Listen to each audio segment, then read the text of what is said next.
Begitulah sehari dalam hidup kita, mudah-mudahan dirahmati Allah. Dimulakan dengan bismillah, disudahi dengan alhamdulillah. Begitulah sehari dalam hidup kita, mudah-mudahan dirahmati Allah. Mulakanlah kerja dengan niat yang satu untuk mendapat keredaannya. Moga segala urusan dipermudahkannya agar sentiasa dalam kebaikan. Barulah hati kita akan terasa tenang dan bersyukur dengan apa yang ada. Dimulakan dengan bismillah, disudahi dengan alhamdulillah. Begitulah sehari dalam hidup kita, mudah-mudahan dirahmati Allah. Buruk dan baik itu ketentuan Allah, kitalah jua yang memilihnya. Amal yang baik akan membawa ke syurga, amalan buruk menempa neraka. Hanyalah iman, amal dan juga takwa menjadi bekal dalam hidup kita. Hanyalah iman, amal dan juga takwa menjadi bekal dalam hidup kita. Dimulakan dengan bismillah, disudahi dengan alhamdulillah. Begitulah sehari dalam hidup kita, mudah-mudahan dirahmati Allah. Dimulakan dengan bismillah, disudahi dengan alhamdulillah. Begitulah sehari dalam hidup kita, mudah-mudahan dirahmati Allah.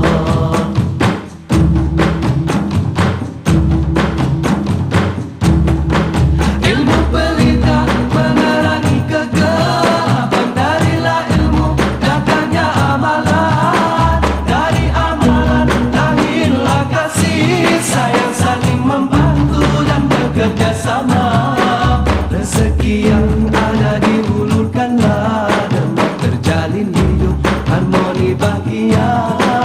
Rezeki yang ada diulurkanlah, dengan terjalin hidup harmoni bahagia.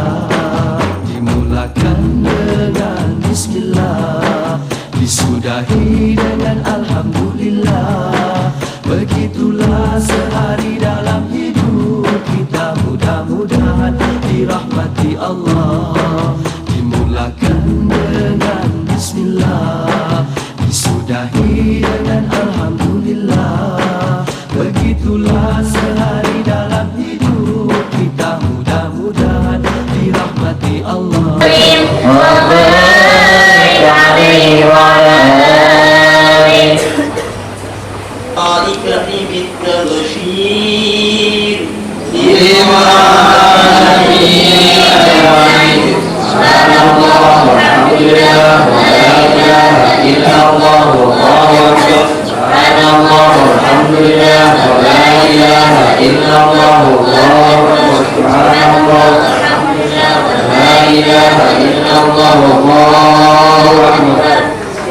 والقدرة كشفت قناع هذا المسلوب يبرز نوره صلى الله عليه وسلم كاملا في عالم الخلود نورا بتوفيق الله سيدة مريم وسيدة آسيا ومعهما من الشرف بالقسمة الوافية. وأتى الوقت الذي رتب الله على ظهوره وجود هذا المولود، فانفرق سوء الكمال من النور على العمود، وبرز الحامد المحمود مسعدا لله بالتعظيم والسجود والسلام صلى الله على محمد وآله مرحبا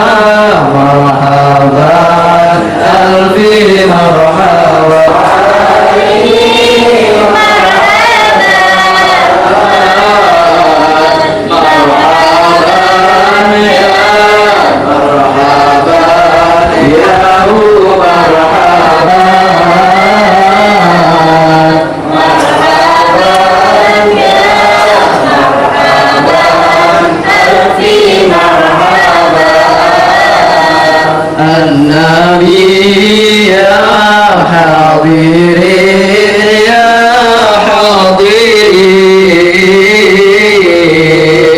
اعلموا علم اليقين علم اليقين أن رب العالمين رب العالمين أراد الصلاة عليه حسين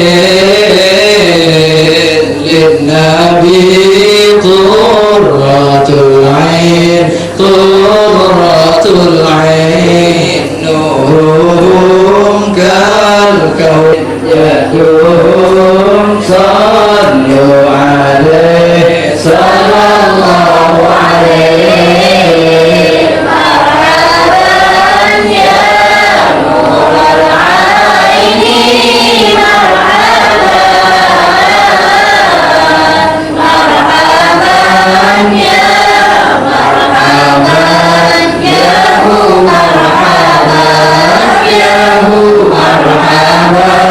مرحبا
Alhamdulillahi Rabbil Alamin.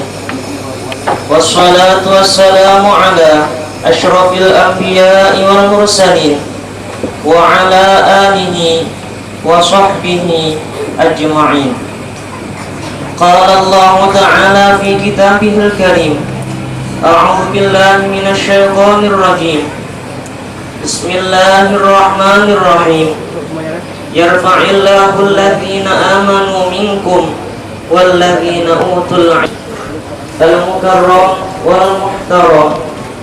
Ayahanda selaku pengasuh pondok pesantren Al-Baqiyatus Shalih 3 Aliyah serta para undangan hadirin wal hadirat, rekan-rekan santriawan dan santriawati yang berbahagia,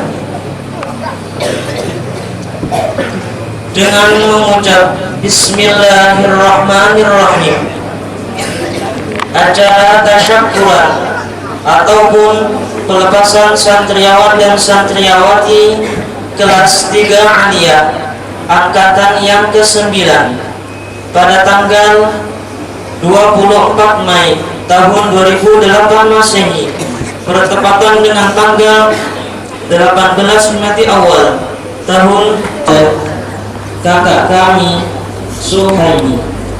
Kepada kakak kami silakan. Sebelum pembacaan ayat-ayat suci Al-Quran, kita buka acara ini dengan pembacaan Ummul Quran yang akan dipimpin oleh ayahanda. Kepada ayahanda kami silakan.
تقربا هذه الشجرة فتكونا من الظالمين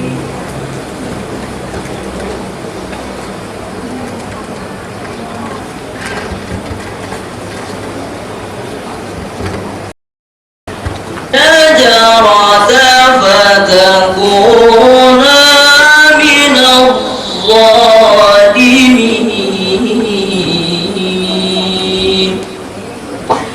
صدق الله العظيم.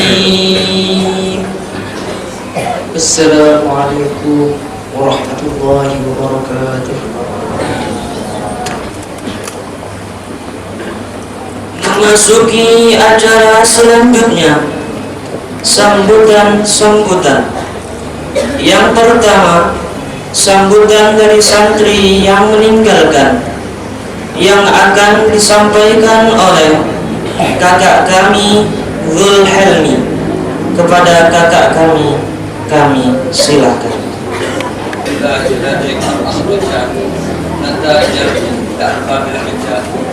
والصلاة والسلام على رسول الله محمد بن عبد الله وعلى آله وصحبه ومن والاه. Al-Mukarram yang kami muliakan, Guru Habib Abdul Salam yang datang dari Arab Melayu Seberang Jambi, yang insya Allah nantinya akan memberikan Allah hasanah kepada kita semua. Kemudian yang saya muliakan ayahanda pengasuh pondok pesantren Al-Baqiyatus Shalihat dan nasihat kepada kami sehingga kami bisa membedakan yang hak dan yang batil, antara maksiat dan taat. Tidak hanya itu, ayahanda dan guru-guru juga berikan kami bimbingan-bimbingan ibadah yang bisa menjadi penyejuk hati kami, seperti Wirdul Latif, Ratibul Haddad, yang bisa kami amalkan di pondok pesantren Al-Baqiyatus Shalihat ini. Sekalipun kelaknya nanti kami tidak berada di sini, insya Allah amalia tersebut kami akan amalkan semampu kami. Seterusnya kami mohon rasa terima kasih kami pula kepada ayahanda dan ibunda kami yang memberikan dorongan serta doa kepada kami, hingga akhirnya kami dapat menyelesaikan proses belajar di pondok pesantren Al-Baqiyatus Shalihat ini. Kemudian kami minta maaf kepada ayahanda dan ibunda kami atas kesalahan-kesalahan kami yang perbuat baik di hadapan maupun di belakang ayahanda dan ibunda. Adik-adik santri yang sebentar lagi akan ditinggalkan, kami yakin sekali selama 7 tahun kita bergaul dan berkumpul, pas maaf atas kehilapan kami tersebut.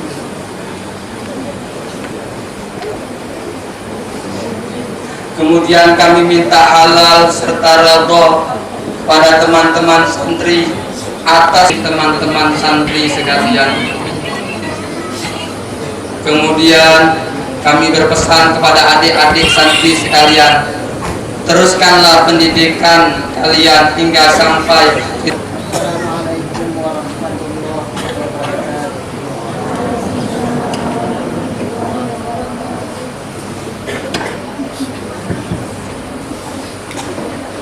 Bismillahirrahmanirrahim. Alhamdulillahi rabbil alamin. Wassalatu wassalamu ala asyrafil mursalin Sayyidina wa maulana Muhammadin wa ala alihi wa sahbihi ajma'in. Amma ba'd. Yang kami hormati dan kami sayangi, kurangkan daripada rasa hormat kami kepada seluruh majlis. Hadirin hadirat yang dirahmati Allah, Alhamdulillah, marilah sama-sama kita memanjatkan puji dan syukur kehadirat Allah Subhanahu wa Ta'ala. Dengan izin Allah Tuhan, kita dapat bertemu dan berkumpul di majelis kita ini dalam rangka tasyakuran yang angkatan ke-9 kepada para guru-guru sekalian. Maka dalam hal ini saya ada mempunyai 3 poin. Yang pertama, rasa terima kasih kami yang sangat mendalam, terutama kepada ayahanda kami. Yang kedua, kami banyak minta maaf, terutama kami yang taat. Ada yang banding dan ada yang setengah-setengah.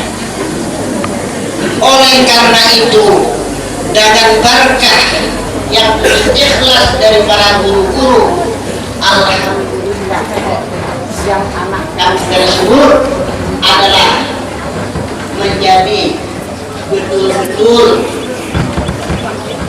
insan dari insan kami. Alhamdulillah. Maka oleh karena itu, atas kesalahan daripada anak kami tersebut yang terakhir, kami sangat mengharapkan dengan ribu-ribu kali pengharapan, semoga kedua orang tuanya, kemudian kepada masyarakat, kemudian kepada bangsa dan negara. Hadirin hadirat yang dihormati, kepada anak-anak kami yang meninggalkan pesantren ini, kami harapkan supaya memberikan contoh yang positif, supaya memberikan suatu akibat kepada kampung kita masing-masing. Ya, jangan seperti sebelum kita dimasukkan ke pesantren, belum lagi kita dimasukkan kemarin, kita yang ini bukan berarti hanya perpisahan, akan tetapi adalah merupakan hari tasyakur. Artinya kita berterima kasih diberikan oleh Allah Subhanahu wa Ta'ala berupa nikmat yang begitu sangat besar untuk kita semua. Ustaz sekalian, lebih dan kurang, wabillahi taufiq wal hidayah. Wassalamualaikum warahmatullahi wabarakatuh.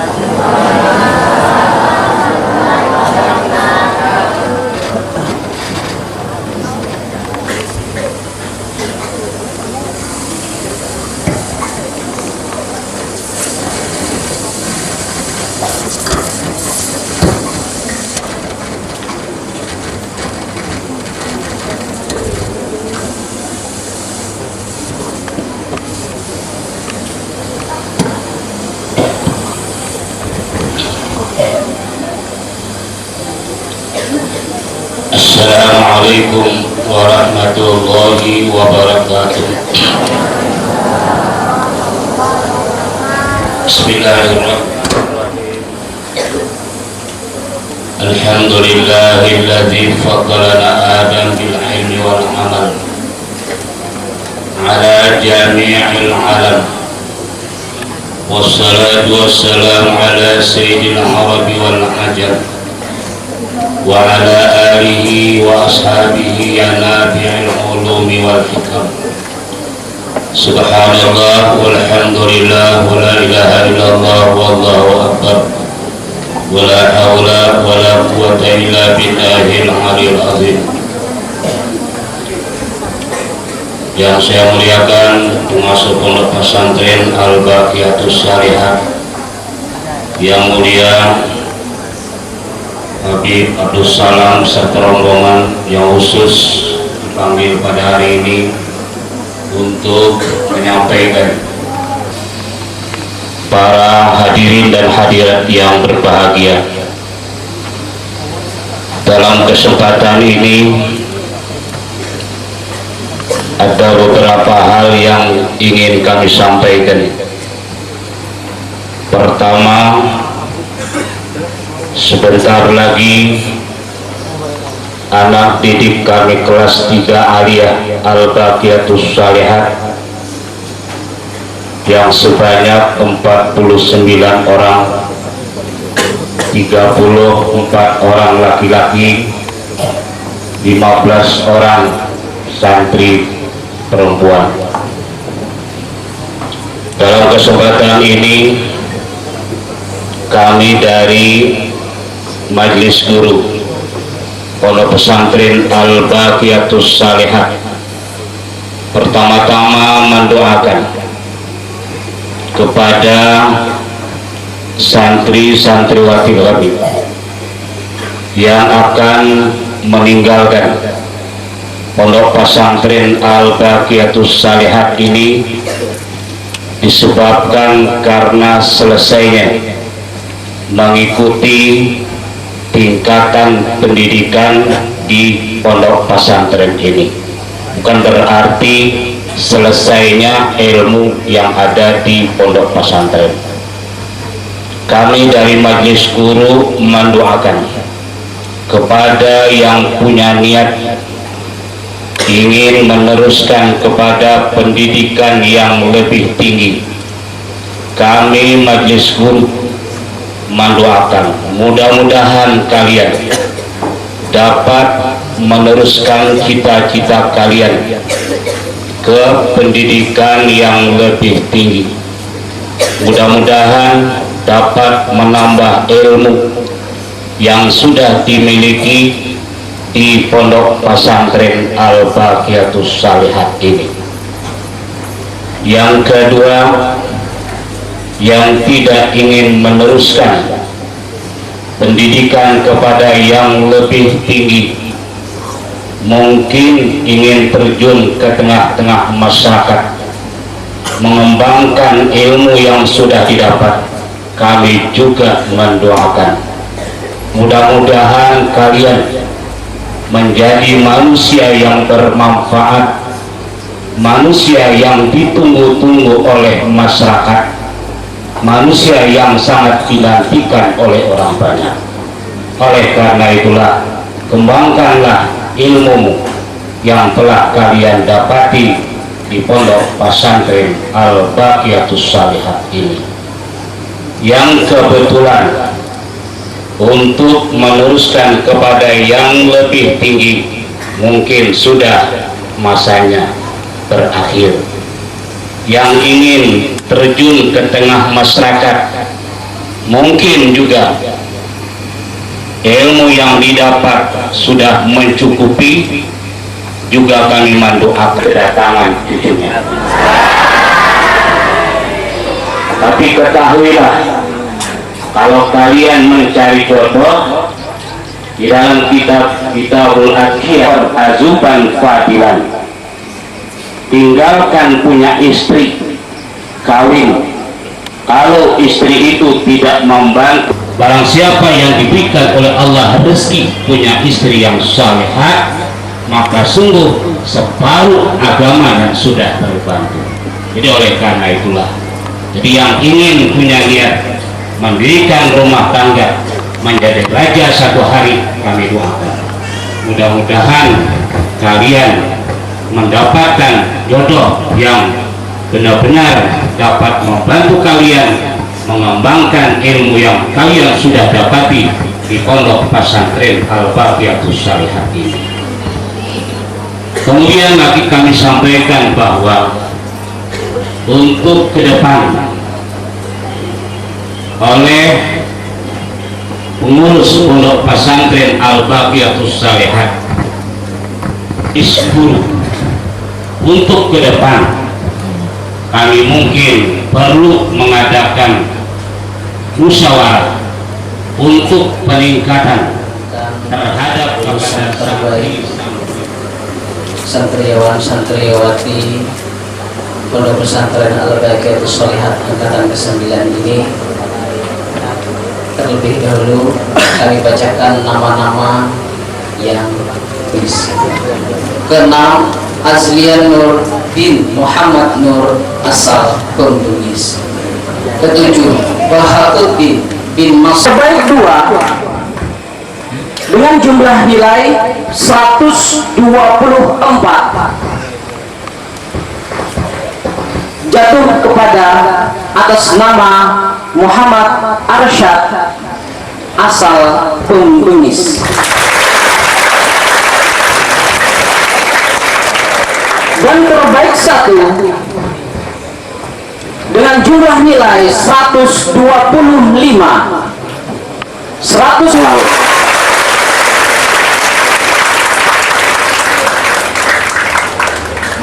Demikian pengumuman ini seperti yang sudah saya sebutkan untuk penyerahan kenang-kenangan dari pihak pesantren. Demikianlah yang dapat kami sampaikan. Terlebih dan terkurang kami mohon ampun dan maaf. Akhirul kalam, wabillahi taufiq wal hidayah wal ridha wal inayah. Salam. Assalamualaikum warahmatullahi wabarakatuh.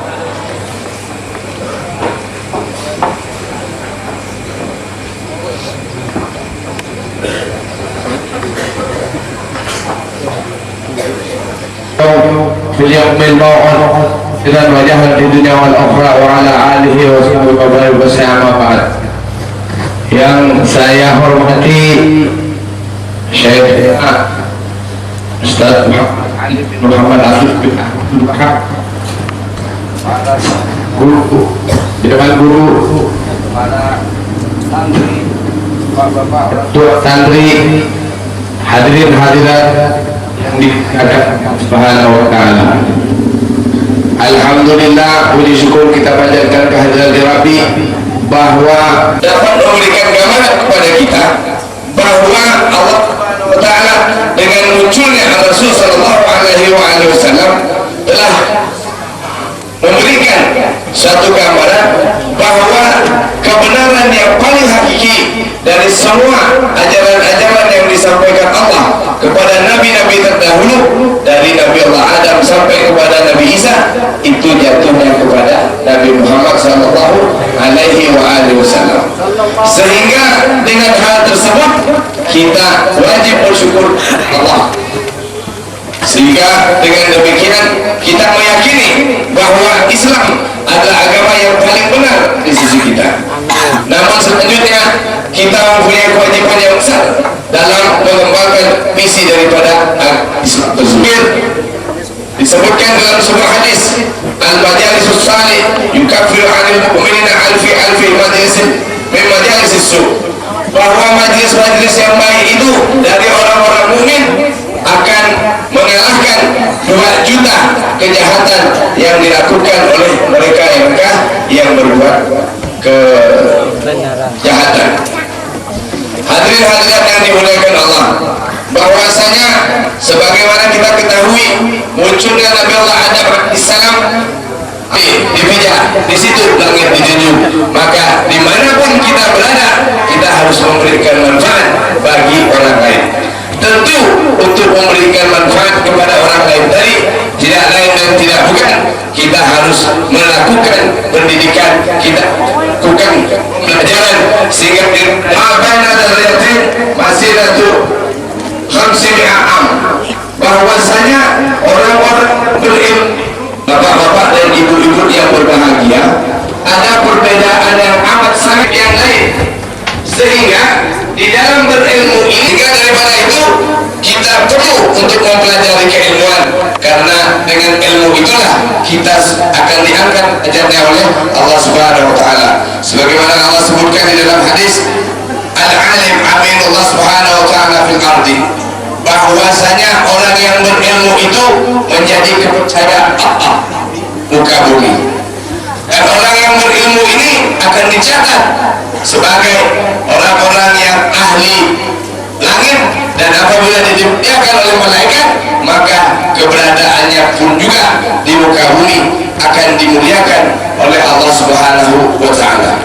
Sehingga daripada itu, di dalam apapun aktivitas yang kita lakukan, maka kita tidak boleh luput daripada apa yang disebut dengan ilmu tadi. Jika hadis menyebutkan al-ilmu imamun amali wal amalu tabi'uhu, ilmu itu adalah imamnya amal dan amal itu adalah makmumnya. Sehingga tidak mungkin kita akan melakukan suatu amal ibadah jika kita tidak mempelajari keilmuan itu dengan sebaik-baiknya. Disebutkan dalam hadis lain, taksirul a'mal ahabbu ilallah ta'ala min taksiril a'mal. Mengamalkan sesuatu dengan ilmu akan lebih baik daripada hanya beramal tapi tidak mempunyai keilmuannya.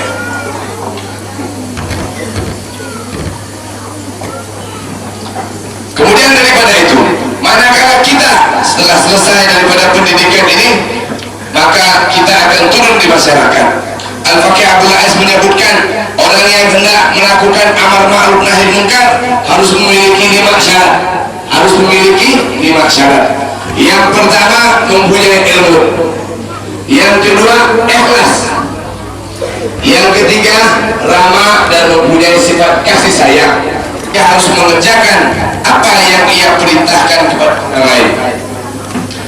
Berkaitan dengan hal ini, mari sejenak kita melihat bagaimana keberhasilan penyebaran Islam di Indonesia dan sekitarnya, artinya Nusantara sampai dengan Timur Jauh.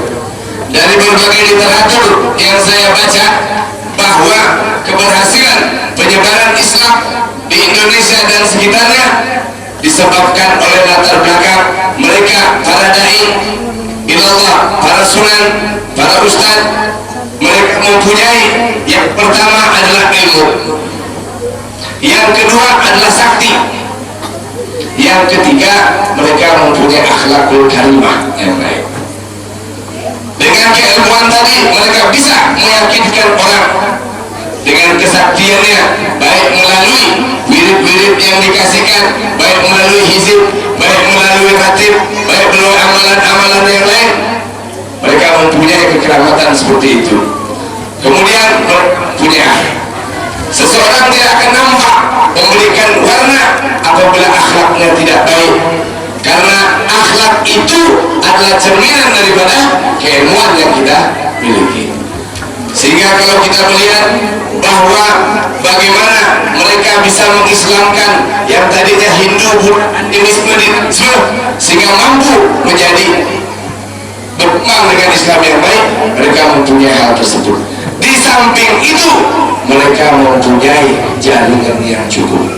Artinya, kalau dulu mereka 6-7 orang di satu wilayah, kemudian terhadap pengajaran-pengajaran di masing-masing wilayah tadi.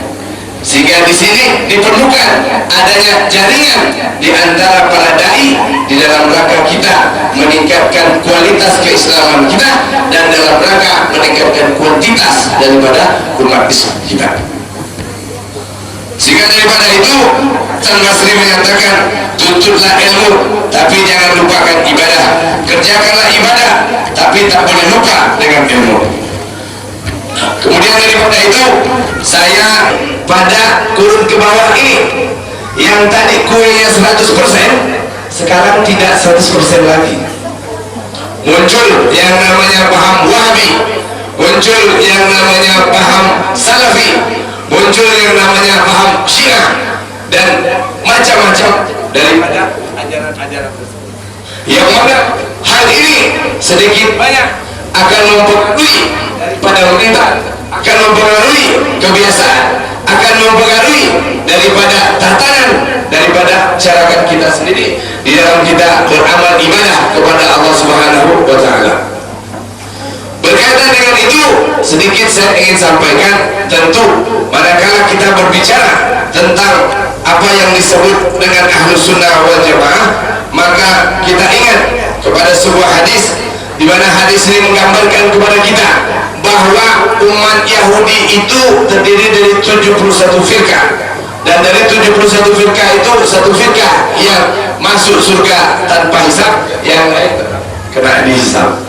Dari Nasrani 72 dan dari Islam 73. Kata Nabi sendiri di hadis yang lain, dari 72 firqah satu firqah yang masuk surga secara baik tanpa dihisab, dan yang lain harus melalui penghisaban. Sehingga daripada itu, siapakah 1% itu? Yang dimaksud dengan satu golongan itu adalah Ahlus Sunnah wal Jamaah. Manakala kita berbicara mengenai Ahlus Sunnah wal Jamaah, maka yang pertama kita ketahui dulu ada 3 kata: Ahlu Sunnah dan Jamaah. Ahlu ini adalah keluarga, golongan atau pengikut. Jadi ahlu adalah keluarga, golongan atau pengikut. Yang kedua adalah as-sunnah. As-sunnah artinya mereka yang menjalankan, mereka yang melaksanakan segala sunnah-sunnahnya Nabi, termasuk di dalam hal ini para khulafaur rasyidin. Sunnah-sunnahnya Nabi. Sunnahnya Nabi itu beberapa: perkataan Nabi, perbuatan Nabi, dan takrirnya Nabi, diamnya Nabi. Kemudian wal jamaah, ini yang dilakukan oleh para sahabat termasuk tabi'in dan tabi'in berikutnya. Dalam kaitan semacam ini, Syekh Abdul Qadir Jailani menyatakan bahwa yang dimaksud dengan as-sunnah adalah sesuatu yang diajarkan oleh Nabi SAW, sebagaimana yang saya sebutkan di atas tadi. Kemudian daripada itu, apabila kita telah memahami tentang masalah Ahlus Sunnah wal Jamaah, tentu kita lihat kapan sebenarnya kata-kata ini mulai dikemanakan. Hadirin hadirat yang dimuliakan oleh Allah, bahwa terjadinya suatu perbedaan pandangan di kalangan umat di zaman dahulu itu disebabkan berbagai faktor. Di antaranya adalah faktor politik, faktor akidah, dan faktor kepentingan-kepentingan lain. Sehingga di zaman terdahulu kita mengenal adanya paham Khawarij, mengenal adanya paham Mu'tazilah, mengenal adanya paham Jabariyah, mengenal adanya paham Qadariyah, dan lain-lain paham yang semuanya itu akan berpengaruh kepada generasi demi generasi berikutnya. Di dalam kaitan semacam ini, sebagaimana saya sebutkan tadi, mengapa di Indonesia ini menjadi paham Ahlus Sunnah wal Jamaah, maka kita kembali sejenak bahwasanya sekitar tahun 317, yaitu di Basra, di zaman pemerintahan apa bentuk-bentuk lain yang dia tidak inginkan dari paham-pahamnya Muhammad bin Abdul Wahab, atau dikenal dengan paham Wahabi, atau dia katakan dirinya dengan nama paham Salafi, yang dia katakan ini adalah berasal dari Ibnu Taimiyah. Tidak semua pendapat Ibnu Taimiyah dia ambil dengan sebenar-benarnya. Ibnu Taimiyah mengagungkan tentang adanya min zuriyatul Rasul, mengagungkan dengan yang namanya tawassul. Tapi Muhammad bin Abdul Wahab tidak demikian. Hadis-hadis yang ada dari Ibnu Taimiyah diambil secara sepotong. Maka kalau kita ingin mengidentifikasi ajaran-ajaran daripada Ibnu Taimiyah ini apa betulnya, yang pertama, dia membid'ahkan sampai mengharamkan apa yang disebut dengan maulid, pembacaan burda, pembacaan ratib, pembacaan hizb, melakukan ziarah kubur, melakukan talqin, tidak boleh sembahyang dengan keras membaca zikir, tidak boleh membaca yasin, ya, dan lain-lain sebagainya. Kalau ada paham-paham yang demikian, kita harus hati-hati. Dan untuk hal demikian, saya sedikit ingin sampaikan sebuah pengalaman. Paham ini sudah kemana-mana kami sampaikan kepada lo, agar sebagai etibar tidak menjadi perjalanan kehidupan. Kalaulah Nabi SAW diingatkan oleh Allah dengan peristiwa-peristiwa Nabi terdahulu untuk memperkuat imannya, bagaimana dengan kita kepada Rasulullah SAW, di mana Nabi Muhammad SAW sebagai Sayyidul Kaunain wa Ashraf Sakalain, Nabi yang dua alam, Nabi yang dinanti-nantikan, baik makhluk alam lain maupun makhluk alam dunia, yang mana kita katakan wa ma arsalnaka illa rahmatan lil alamin, tidaklah Muhammad melainkan menjadi rahmat bagi seluruh sekalian alam. Di sini ada alam manusia, ada alam jin, ada alam dunia, ada alam akhirat, sehingga sebagai kelengkapannya Allah Subhanahu wa taala memberikan keutamaan kepada Rasul. Tidak diberikan keutamaan itu, melainkan keutamaan itu di Muhammad sallallahu alaihi wasallam. Jadi jelas bahwa manakala kita berbicara tentang maulid, Rasul sallallahu alaihi wasallam telah memperingati maulidnya. Yang kedua, dia katakan bahwa doa orang yang hidup, Habib, bagaimana kedudukan hadis idza mata ibnu adam in qata amaluhu illa min salasin waladun salihun yad'u lahu ilmun nafi'un amalan jariyah. Begini saya bilang, kita kalau diskusi yang pertama la dina liman la aqla lahu, tidak ada agama bagi yang tidak berakal. Baru kita lihat kepada hadis. Kita ketahui dan kita yakini bahwa manusia hidup mengalami 5 alam. Yang pertama alam roh, yang kedua alam rahim, yang ketiga alam dunia, yang keempat alam kubur, yang kelima adalah akhirat. Sebagai manusia, maka manusia terdiri dari 2, yaitu rohania dan asal, dipertontonkan kepada orang tua kita, bapak ibu kita, datuk nenek kita. Kalau amalan kita bagus, perangai kita bagus, maka dia bersyukur kepada Allah Rabbul Izzati. Kalau amalan kita jelek, maka dia minta kepada Allah, wahai Allah, panjangkan umur mereka dan mudah-mudahan mereka mati di dalam husnul khatimah. Di sisi lain apa yang menunjukkan hubungan orang yang hidup mati kepada yang hidup sampai kepada kita? Nabi SAW menyebutkan, marra'ani fil manam faqad ra'ani. Barang siapa yang mimpi bertemu denganku, kata Nabi, maka dia seolah-olah melihat aku dalam keadaan yang sebenarnya. Fa inna syaitan la yatamassalu bi, karena sesungguhnya setan tidak bisa menyerupai aku.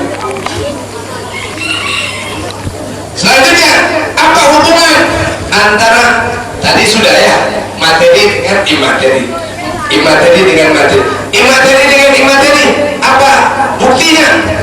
Nabi sallallahu alaihi wasallam waktu Isra dan Mi'raj itu ketemu dengan terdahulu, dan mulai dari Adam dan lain sebagainya. Jadi ini menggambarkan kepada kita bahwa amalan-amalan yang kita lakukan tadi jangan sampai kita terpengaruh oleh paham-paham yang mana paham-paham tadi itu menjadi pengaruh bagi lingkungan kita, bagi diri kita dan lain sebagainya. Sehingga daripada itu, melalui kesempatan ini, mari kita ajarkan kepada anak-anak kita. Tadi telah disampaikan bahwa di pondok pesantren ini telah anak kita telah diajarkan yang namanya Ratibul Haddad, Kuliatul Latif dan lain-lain sebagainya. Melalui kesempatan ini sedikit saya sampaikan bahwa siapakah alim Abdullah bin Alwi Al-Haddad itu. Beliau adalah Mujtahidul Akbar, Mujtahidul Mutlak abad terakhir, dan beliau disebut dengan Haddadil Qulub, yaitu menambah daripada hati manusia. Di dalam satu riwayat disebutkan, ditanya, wahai Habib Abdullah bin Haddad, kapan sebetulnya engkau dilahirkan? Sebenarnya aku harus sudah dilahirkan di abad ke-7. Kemudian disampaikan pada yang lain, sebetulnya Habib Abdullah bin Haddad itu sudah lahir di abad ke-2 Hijriah, tapi Allah Subhanahu wa taala menghendaki lain, sehingga aku lahir di akhir daripada abad ini. Dan setelah aku tidak ada lagi yang namanya Mujtahidul Mutlak. Habib Abdullah banyak dari umur 4 tahun sudah buta, tapi beliau bisa menjadi wali kutub selama 60 tahun dan wali kutub pertama di dunia. Muridnya Al-Imam Muhammad bin Zaid bin Smith menyatakan, aku telah mendengar pendapat pada ulama yang hakiki bahwasanya kalau Al-Imam Al-Ghazali disebut dengan Qutbul Ilm, kemudian Syekh Abu Yazid Al-Bustami disebut dengan Qutbul Ahwal. Yang kedua, Syiah dalam arti isma.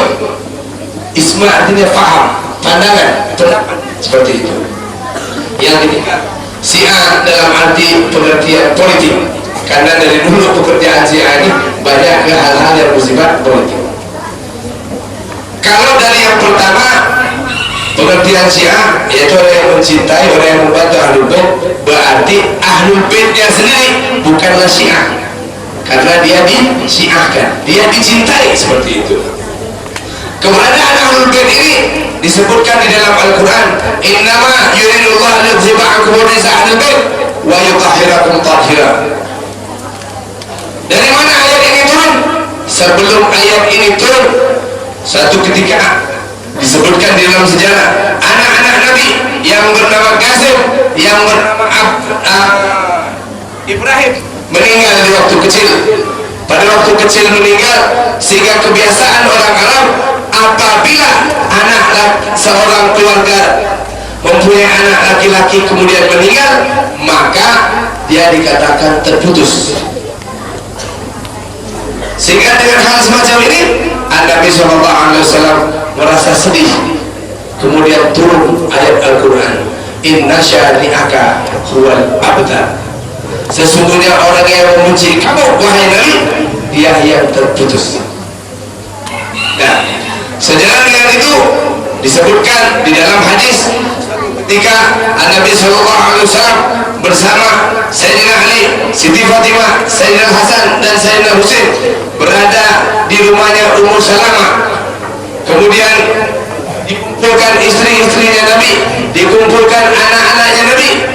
Pada saat itu Nabi SAW ambil dia punya selendang, kemudian dilingkupkan kepada 5 orang tadi. Turunlah ayat Al-Quran, innama yuridullah liyudhiba ankum rijsa ahlul bait wa yutahhirakum tathira.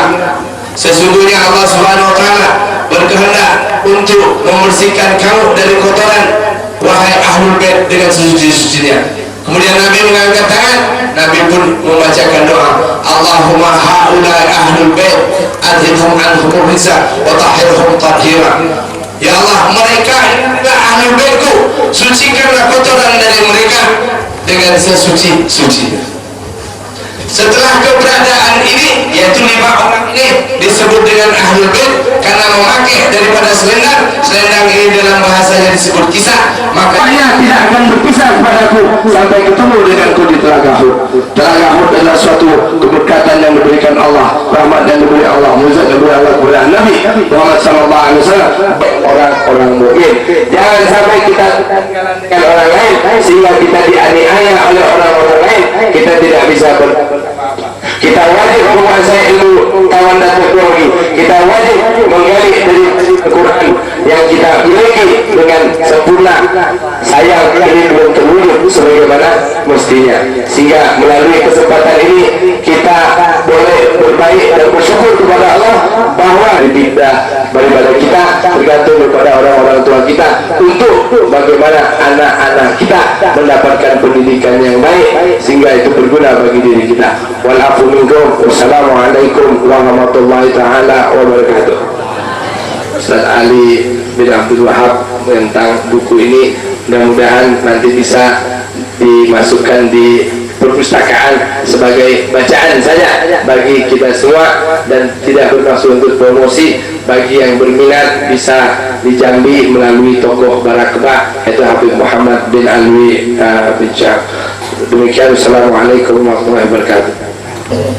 Kepada Ketua Yayasan dipersilakan.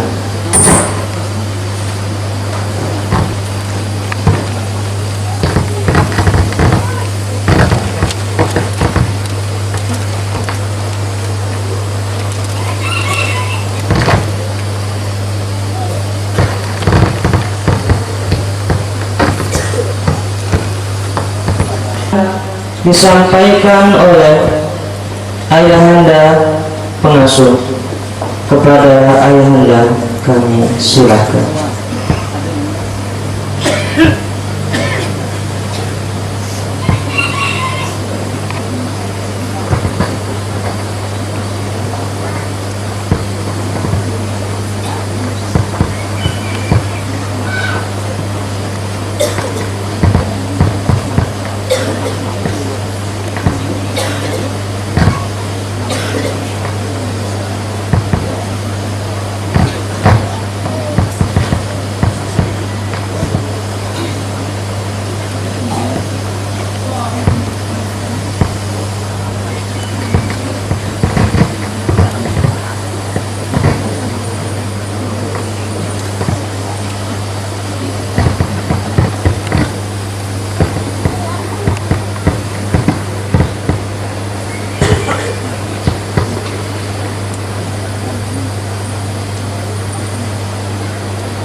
Assalamualaikum warahmatullahi wabarakatuh. Bismillahirrahmanirrahim. Alhamdulillahi rabbil alamin. Wassalatu wassalamu ala asyrafil anbiya wal mursalin wa ala alihi wa ashabihi ajma'in, amma ba'd. Yang terhormat para asatidz dan para wali daripada santri kita, terutama yang terhormat Bapak Habib Salam yang sedang berada di tempat kita ini. Kemudian terima kasih pada pimpinan yang berikan waktu bagi kami guna untuk diisi, dan kami mengharapkan kepada yang terhormat Habib Hamdus Salam serta rekan-rekannya dan para guru-guru yang datang dari jauh-jauh mendoakan supaya pondok kita ini berjalan seperti apa yang kita harapkan, ditambah daripada 1.500. Mudah-mudahan nanti dari Allah rezeki bisa menampung lagi para santri-santri yang datang dari jauh-jauh. Kemudian daripada itu, saya menitip pesan kepada para santri dan santriwati sebelum pulang ke kampung halamannya masing-masing, lebih dulu minta halal akan apa-apa yang terpakai, yang termakan dan lain-lainnya kepada kawan-kawannya sekamar dan yang bukan sekamar. Anul Basri, kalau dihitung-hitung dosa ini untuk menghijab, untuk mendinding segala khairat dan barakat, banyak perbuatan yang salah. Itu himbauan saya kepada santri dan santriwati. Dan kalau pulang ini, pesan saya ini ulangan. Sudah sekian tahun, tiap-tiap kali mau pulang saya ingatkan pesan. Yang kedua, nanti kalau pulang meletakkan pakaian yang mencerminkan ciri punduk. Jangan lagi kepala lepas daripada jilbab, lepas daripada songkok dan sebagainya. Itu tidak mencerminkan santri dari pondok. Ada baru-baru ini, nanti jangan sekali.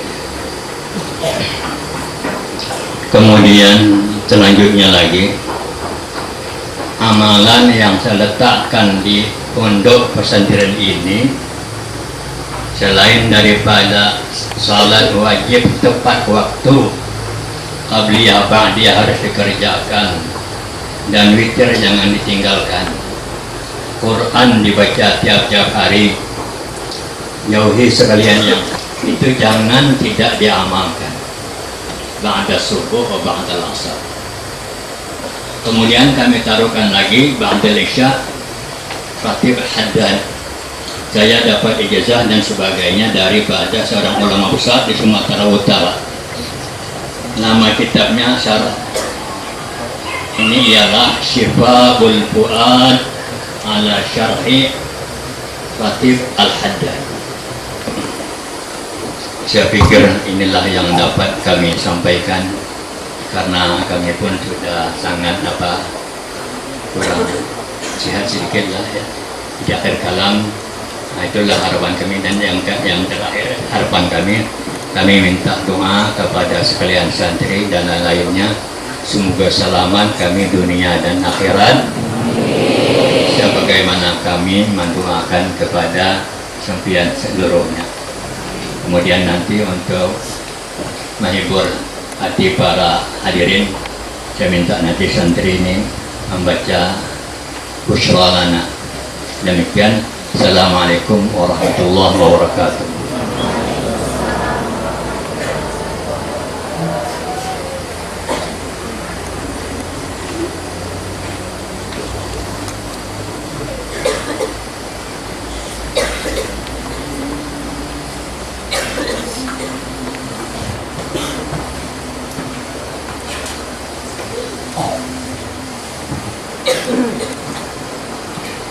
أعوذ بالله من الشيطان الرجيم. بسم الله الرحمن الرحيم. الحمد لله رب العالمين حمدا يوافي نعمه ويكافئ مزيدا. يا ربنا لك الحمد كما ينبغي الكريم وعظيم سلطانك. اللهم صل على سيدنا محمد وانصرنا على عدوك وعدونا وتولنا برضاك عنا ودخلنا في عبادك المتقين.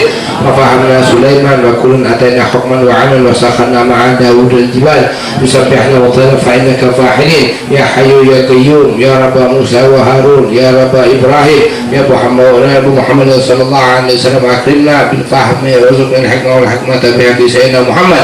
اللهم يا عالم بحالنا واستغفر حالنا والنفاق بنا في الدين الدنيا والاخره فيها فيها كريم. اللهم انا نسالك الفتوح والمنور وصلاح الجسد والرياضه النصوح. اللهم اجعل وفعل بنا وبهم عاجل وعاجلا في الدنيا واخر من دل اهله ولا تفعل بنا يا مولانا ما الاهل انك غفور حليم يدك غفور رحيم. اللهم اجعلنا ووالدينا وزوجاتنا وبناتنا واولادنا من عبادك الصالحين انك على كل شيء قدير. رب انصرنا على قوم المسلمين بنجنا واهلنا ما يعملون فالله خير حافظا وارحم الراحمين. اللهم يا ميسر كل عسير ويا جابر كل كسر ويا صاحب كل فريق ويا مغني كل فقير ويا مكوي كل ضيف ويا كل خفي سامع كل صدق يسير. اللهم يا من يحتاج الى البيان تصل حاجتنا اليك كثير وانت عالم بها وبصير. رب فانفعنا ببركاتهم واهدنا الحسنى بحرمتهم واعمتنا في طريقتهم ومعافاة من الفتن. اللهم حسن الدعاء وعليك الاجابه. اللهم حسن الدعاء يا رسولي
هذا جمال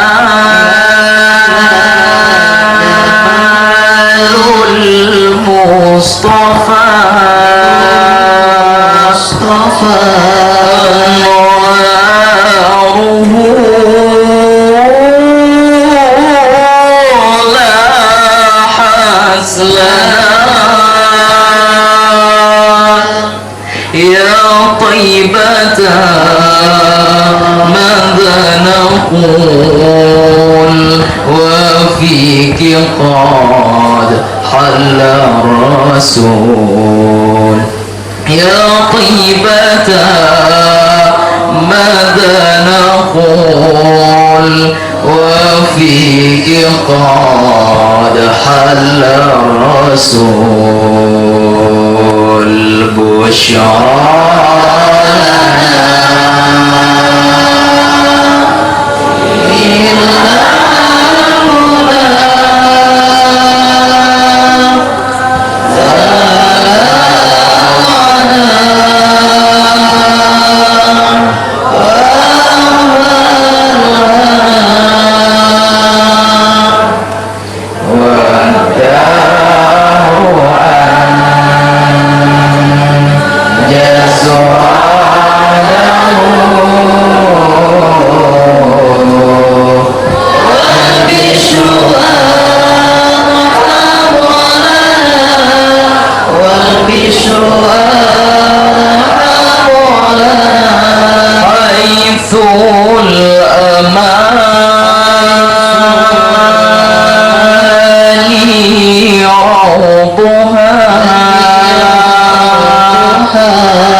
مجتبى حيث الأمان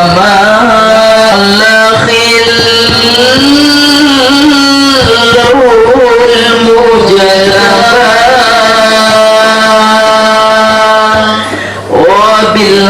وبالحبيب بالمصطفى صفى وطاب عيشنا وبالحبيب بالمصطفى صفى وطاب عيشنا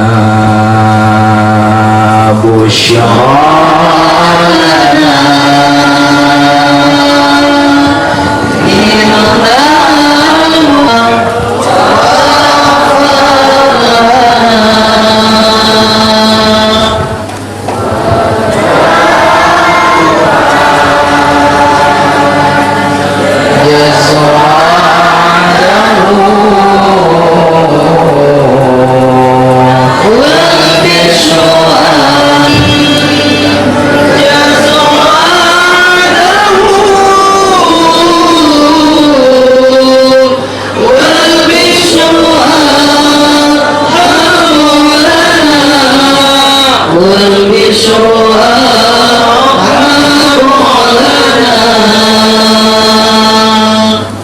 اللهم صل وسلم وبارك عليه وعلى آله